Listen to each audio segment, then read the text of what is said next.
Assalamualaikum warahmatullahi taala wabarakatuh. Selamat siang anak-anak ibu sekalian. Kelas 1 hingga kelas 6 hari ini kita akan mengikuti acara Jumat Takwa seperti biasa sebulan sekali. Sekarang ikuti ibu, sama-sama kita baca istighfar, nanti kita baca tasbih, kemudian baca salawat. Kemudian nanti ada tausiah ibu tentang jelang Hari Raya Idul Adha atau Idul Haji atau Hari Raya Haji yang akan kita hadapi bulan yang akan datang. Astaghfirullah Rabbal Baraya, Astaghfirullah minal khataya, Astaghfirullah Rabbal Baraya, Astaghfirullah minal khataya, Astaghfirullah Rabbal Baraya, Astaghfirullah minal khataya. Subhanallah walhamdulillah wala ilaha illallah wallahu akbar wala haula wala quwata illa billahi aliyil azim. Subhanallah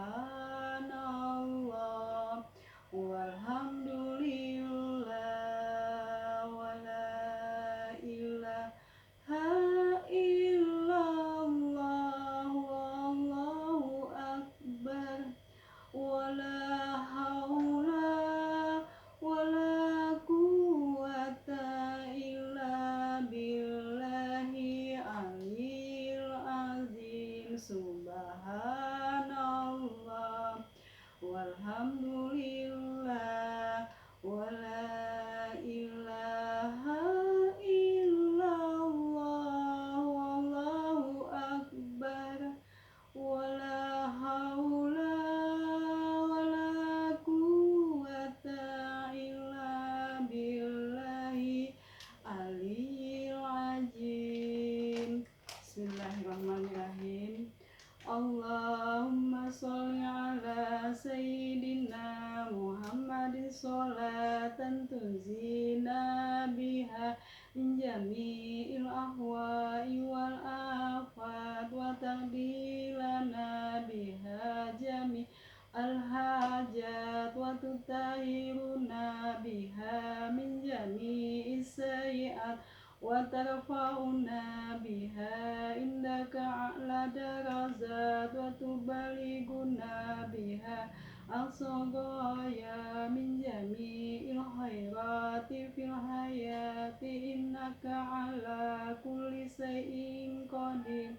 Allahumma sholli ala sayyidina Muhammad sholatan tunzina biha min jami'il ahwa'i wal afat wa taqdilana biha jami' al-hazat wa tutahiruna biha min jami' isai'at wa tarfa'una biha indaka a'la darajat wa tubaliguna biha aqsagaya min jami'il khairati fil hayati wa ba'da mamat.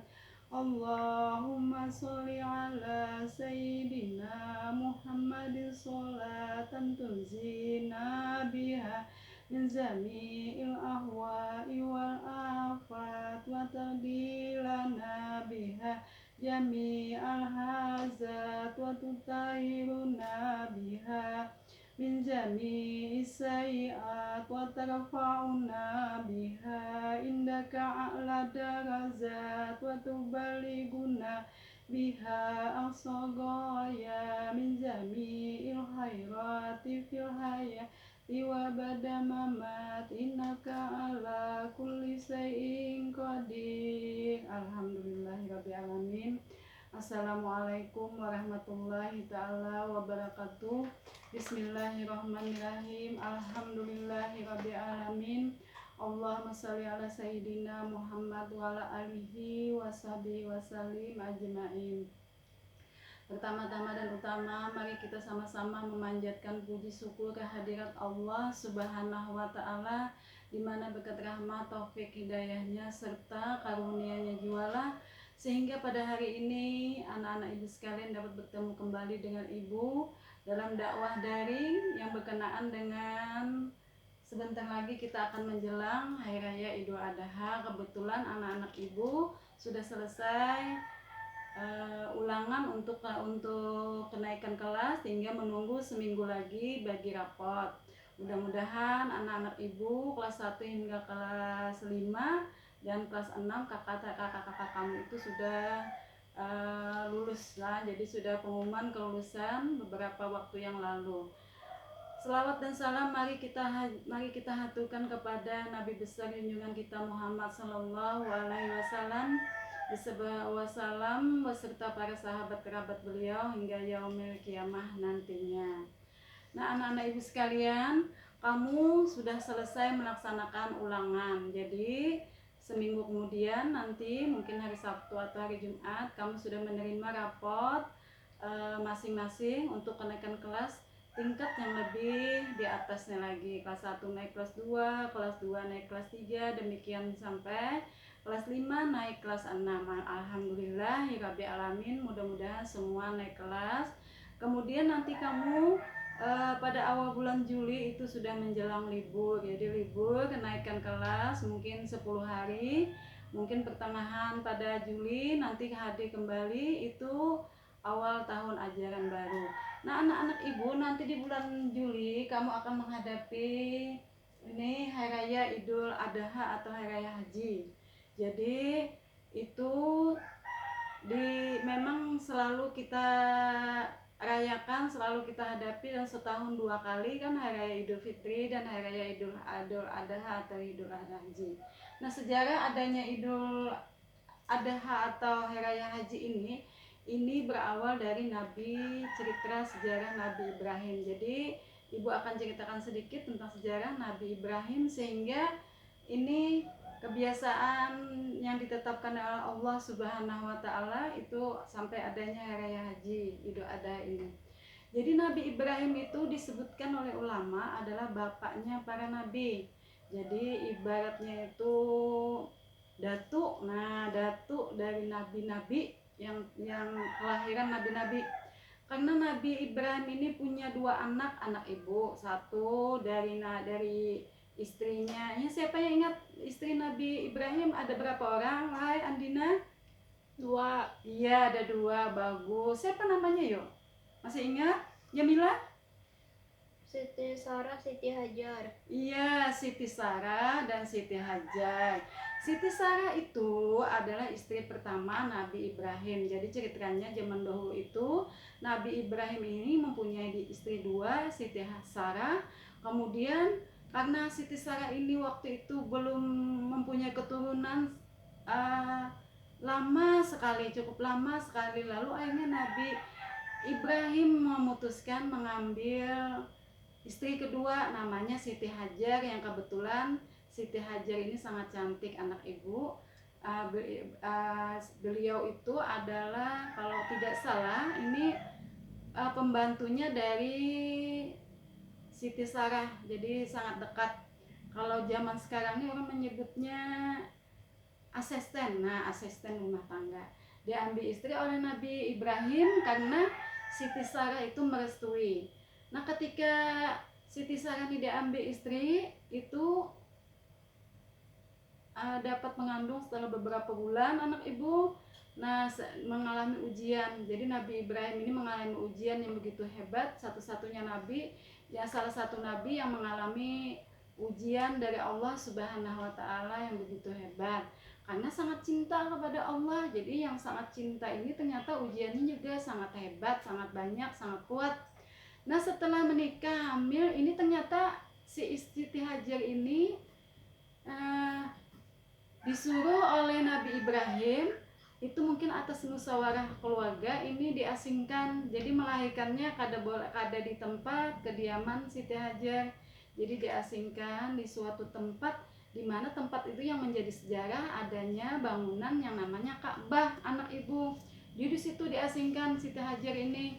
Jadi sampai kandungannya besar, kemudian melahirkan anak itu ya yang Ismail, dilahirkan anak Ismail penuh dengan ujian. Waktu itu menangis ini karena ada air kan di daerah Mekah itu dulu termasuk daerah yang tandus, jadi ngalih, sulit mencari air, mata air itu. Jadi sampai mencari itu pulang pergi anak diletakkan setelah melahirkan anak ibu. Jadi anak diletakkan dicari air ini kan dapat. Jadi di antara bukit, jadi dua bukit, Bukit Safa dan Bukit Marwah. Jadi dua bukit itu Siti Hajar ini mencari air, mata air untuk menenangkan anaknya yang masih kehausan, masih menangis karena kehausan. Rupanya air susunya itu tidak mencukupi anak yang diberi nama Ismail alaihissalam ini. Nah, ketemu. Jadi sejarah kegiatan haji ini di sini ada. Jadi 7 kali keliling ini pipi, pulang pergi menuju ke Bukit Safa dan Marwah itu 7 kali anak ibu. Jadi termasuk rukun dalam haji. Kalau sekarang itu yang ibu lihat itu bangunannya sudah bagus sekali. Jadi samping tempat berlari-lari kecil itu anak ibu ada air jam-jam yang sudah disiapkan oleh petugas masjid di situ. Jadi larinya lari kecil, menemukan mata airnya itu yang sekarang ini namakan air jam-jam. Jadi mata air ajaib, mungkin kadang-kadang kada habis-habisnya, rasanya pun berbeda dengan air biasa. Jadi lalu dijadikan itu salah satu rukun daripada rukun ibadah haji anak ibu. Jadi setelah mengalami ujian itu dibawa kembali ini Ismail ini ke rumah bersama dengan Siti Sarah. Jadi satu. Lama-lama Nabi Ismail ini alaihissalam ini membesar dan sangat tampan rupawan. Jadi Nabi Ibrahim bermimpi lagi, dapat ujian lagi. Ujar Allah, wahai Nabi Ibrahim, kalau kamu cinta sekali kepadaku, maka sembelih anakmu itu sebagai korban. Nah, sebagai pengorbananmu terhadap cintamu kepadaku. Itu mimpi sekali dulu kalau ada salah Nabi Ibrahim nih. Setelah mimpinya berulang-ulang 3 kali, Nabi Ibrahim yakin itu dari Allah, bukan dari bisikan jin atau bisikan setan. Lalu dikisahkan cerita itu ke Siti Hajar. Siti Hajar menyetujui aja bahwa anaknya tadi dengan rela, dengan ikhlas hati. Lalu dibawalah Nabi Ismail ini ke suatu tempat, rencananya disembelih anak ibu. Jadi pisau parang yang diasah oleh Nabi Ibrahim ini cukup tajam. Nah, jadi dibawa. Jadi waktu membawa ke suatu tempat penyembelihan, rencana untuk menyembelih anaknya ini beberapa ujian datang lagi. Jadi di perjalanan ini datang iblis yang menyerupai manusia. Wahai Nabi Ibrahim, kenapa kamu hakumnya disuruh Allah, itu anak kesayangan, tampan, rupawan. Nah, godaan itu dilewati oleh Ibrahim dengan mudah dengan melemparkan batu. Jadi melemparkan batu ini termasuk juga ada di rukun haji. Jadi melempar batu ini sama dengan melempar, tamsilnya artinya sama dengan mengusir iblis tadi. Jadi Nabi Ibrahim melemparkan batu kepada iblis itu akhirnya menghilang. Ternyata iblis, karena memang melemparkan batu itu disuruh oleh Allah Subhanahu wa Ta'ala. Sampai di suatu tempat anak ibu Nabi Ibrahim ini mengasah lagi pada parangnya. Kan memang disunatkan kalau kita berkorban itu di hari raya haji itu parangnya harus tajam sekali supaya langsung mati hewan yang dikorbankan itu kambing maupun sapi.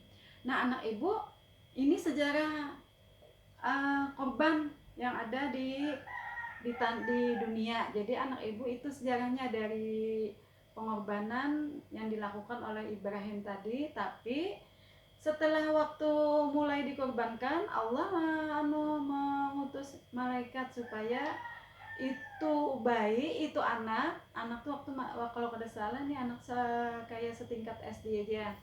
Jadi digantikan dengan kambing. Jadi ketika Ibrahim langsung menggah dengan baca Bismillahirrahmanirrahim, ternyata kadada lagi tadi Nabi Ismail diselamatkan oleh malaikat Allah, sedangkan tubuh Ismail tadi diganti dengan kambing, dihindarkan, ternyata yang tersembelih kambing. Nah, ini adalah peristiwa perintah Allah bahwa manusia muslimin dan muslimat itu disunatkan. Jadi disunatkan barang satu kali dalam seumur hidupnya untuk berkurban. Kalau dia misalnya mampu setiap tahun tidak apa, karena daging kurban itu dihajatkan kan untuk dibagi ke keluarga yang miskin atau ke masyarakat yang miskin, harus dapat itu. Kemudian paling kan yang berkorban hanya memakannya mungkin hanya sedikit. Nah, ada yang tidak sama sekali. Jadi tapi ada memakan sedikit, yang bagiannya juga diberikan, disumbangkan kepada keluarga atau masyarakat yang tidak mampu. Nah, anak ibu, jadi ini hari raya tadi. Jadi bila hari raya ada tradisi berkorban tadi, tradisi berkorban cuma orang yang mampu, bagi orang yang mampu, sehingga pada hari raya Idul Adha ini itu rata-rata masyarakat 2-3 hari kan mengalami makan itu agak mewah, karena kan di kebiasaan makan daging sapi atau daging kambing ini adalah kebiasaan orang yang agak kemampuan ekonominya lebih tinggi, jadi orang kaya maksudnya. Jadi pada saat 2-3 hari Idul Adha ini biasanya kan masih makan daging. Jadi masih makan daging apabila dia banyak mendapatkan bungkusan daging korban tadi. Jadi sejarah korban ini dari Idul Adha dan Idul Adha Haji ini karena adanya peristiwa Nabi Ibrahim, lalu dijadikan tiap tahun kebiasaan berkorban, dan ini juga sangat baik untuk mengatasi beberapa hari itu kemiskinan dalam makanan. Nah, di Arab itu ini banyak nih pada setiap, karena kalau berhaji itu dianggap mampu, berumrah itu dianggap mampu kan. Jadi semuanya hampir berkorban. Nah, makanya daging kambing atau daging sapi itu kan biasanya dibuat dendeng kalau di negeri Arab itu, anak ibu. Jadi di Quran juga disuruh nih, ada perintahnya nih contohnya ada di surah Inna Aqtaina, jadi Al-Kausar, bunyinya seperti ini. Bismillahirrahmanirrahim. Inna Aqtaina Kal-Kausar, fasholli li rabbika wanhar, inna shani'aka huwal abtar. Sesungguhnya kamu diberi oleh Allah Subhanahu wa Ta'ala dalam hidup ini nikmat yang sangat banyak. Nah, jadi kita diberi banyak nikmat, walaupun di dalam hidup ini ada suka dan duka. Di surah itu dinyatakan paling banyak nikmat sebenarnya. Coba kamu bernapas dengan nyaman, hidup yang lapang, sederhana misalnya, banyak syukur kan nikmat. Kemudian belum lagi misalnya ada kejutan-kejutan yang di luar dugaan, yang tidak dapat kita ketahui, yang melainkan juga takdir Allah Subhanahu wa Ta'ala. Misalnya kamu dapat bagi rapot, dapat hadiah dari orang tua, nah misalnya sepeda baru, sepatu baru, atau misalnya buku-buku cerita yang sangat bagus. Nah, ini termasuk nikmat dari Allah Subhanahu wa Ta'ala yang tidak disangka-sangka. Kemudian pada ayat yang kedua bunyinya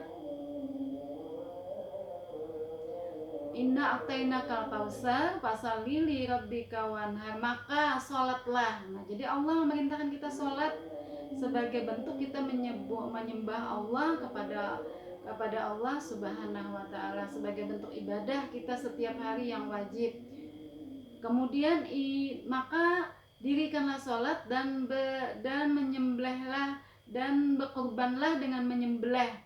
Berkorbanlah dengan menyembelih. Nah, jadi suruhan perintah kurban ini ada di pada ayat kedua, itu bagi yang mampu. Kemudian pada ayat yang ketiga, innasa wal abtar, dan sesungguhnya kepada orang yang membencimu itu adalah terputus dariku. Jadi orang-orang yang membenci kamu tuh sudah sholat rajin nih, terjemahan daripada Al-Kautsar ini. Kemudian pas kamu mampu bekerja nanti pada suatu saat, lalu kamu rajin juga sewaktu-waktu berkorban, ikut membagikan rezeki kepada masyarakat sekitar kamu dengan rezeki kamu yang ada itu berupa daging. Nah, kemudian pada surah yang ketiga, mereka yang membencimu itu terputus. Artinya bila orang lain membenci kamu, itu terputus hubungannya dengan Allah. Ini menurut surah Al-Kautsar. Jadi bagus sekali Al-Kautsar ini. Al-Kautsar ini diamalkan di dalam sholat sebagai pilihan daripada surah-surah yang lain. Nah, anak ibu, kemudian hari raya Idul Adha, Idul Haji, kita juga disunatkan mandi hari raya, mandi sunat. Kemudian disunatkan juga puasa. Puasanya itu hanya sebentar aja. Jadi saat bangun waktu sahur, subuh, sampai nantinya kita puasanya selesai sholat Idul Adha tadi di masjid atau di langgar atau di musala, baru nanti datangnya kita berbuka. Tapi puasanya hanya puasa sunat aja dan beberapa jam. Nah, anak ibu, kemudian juga pelajaran daripada sholat daripada hari raya haji itu adalah kita dapat pahala. Jadi siapa yang berkorban, orang tua kamu misalnya mampu berkorban tiap tahun atau berhala tahun, berjarak tahun, ini pahalanya menurut ulama itu anak ibu sebanyak bulu yang ada pada sapi. Nah, sebanyak bulu yang ada pada sapi itu, benarkah? Kalau dihitung pahalanya, jadi tidak terhingga. Pahala orang yang berkorban ini tidak terhingga karena kita tidak akan mampu menghitung bulu pada yang dimiliki pada kambing itu, bulu walaupun bulunya hanya kecil. Kita menghitung bulu rambut aja mungkin kada mampu, apalagi menghitung bulu sapi tadi lah, bulu sapi yang termasuk daging yang kita kurbankan tadi. Nah, itu alhamdulillah sekali anak ibu kalau ada sewaktu-waktu orang tua kamu atau kamu nanti kelak dewasa itu dapat berkurban di samping rajin sholat. Jadi kita harus sholat itu sangat rajin karena sholat itu merupakan kewajiban kita hingga meninggal. Nah, kecuali sakit. Nah, sakit kan biasanya kita tidak mampu melakukan sholat, tapi itu pun ada juga. Jadi sholat dengan duduk, sholat dengan berbaring. Jadi seada-adanya sholat kita itu asal hati kita bersih. Kemudian kita berwudu, wudunya pun bisa wudu yang memang disuruh. Jadi sekedarnya wudu pakai tayamun misalnya. Nah, ini tetap aja ternyata sholat, kecuali sholat itu hanya dibebaskan pada kita di saat kita sudah tidak bernyawa lagi. Nah, kemudian pada ibadah haji ini juga kita apabila untuk berhaji atau berumrah ini diwajibkan pada manusia ini adalah apabila mampu aja, apabila kaya. Karena seperti rukun Islam kan pertama kan baca syahadat, kemudian mendirikan sholat, kemudian berpuasa, berzakat, berhaji bagi yang mampu. Jadi ada apa-apa kada berhaji kalau kita ada mampu. Berarti kita hanya melaksanakan rukun Islam tuh 4, tapi tetap aja Islam kita sempurna karena memang tidak mampu. Tapi ada amalan-amalan dari ulama ini yang perlu kamu ketahui, yang meningkatkan derajat kita itu sama dengan orang berhaji dan berumrah. Apa yuk kira-kira? Apa ada yang tahu? Anak ibu mungkin dengar dari orang tua kamu, amalan apakah yang dapat meninggikan derajat manusia itu sama derajatnya dengan orang yang berhaji dan berumrah? Andina, bagaimana, amalan apa? Nah, tidak tahulah. Ini Jamila tidak tahu juga. Jadi amalan yang meninggikan derajat kita sekedudukan dengan haji dan umrah adalah sholat duha.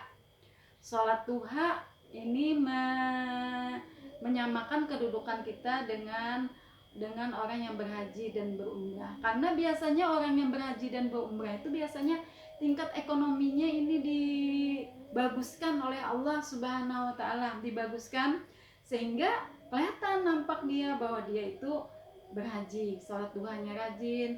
Kemudian ada juga yang mengatakan ulama nih, sebagian ulama, sholat israk itu sholat timbul matahari. Jadi sebelum sholat duha ada sholat menghormati matahari. Tapi ini jarang dilakukan Bang, yang ada tuh kebanyakan sholat duha.